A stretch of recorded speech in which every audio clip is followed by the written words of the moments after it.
Vegetarian ஆகிறது non veg எப்படி இருக்குன்னு பார்க்கணுன்னு நினச்சிங்கன்னா இந்த மாதிரி செஞ்சு பாருங்கள். அடிக்கடி செய்ய தோணும். உருளைக்கிழங்கும் பச்சை பட்டாணி வேக வச்சு எடுத்துக்கோங்க.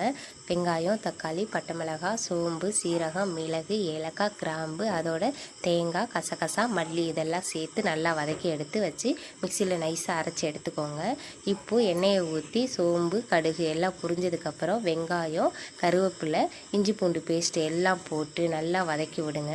இப்போ வதக்கி விட்டதுக்கப்புறம் நம்ம அரைச்சி வச்சுருக்கிற விழுதை இந்த பாத்திரத்தில் ஊற்றி கொஞ்சம் உப்பு போட்டு தண்ணி ஊற்றி நல்லா பிரிஞ்சு வர வரைக்கும் கொதிக்கட்டும். நல்லா கொதிச்சதுக்கப்புறம் நம்ம பட்டாணியும் உருளைக்கிழங்கும் மசிச்சு வச்சுருப்போம் இல்லையா, அதை இந்த மசாலாவோட போட்டு பிரிஞ்சு வர வரைக்கும் நல்லா கொதிக்க வைங்க.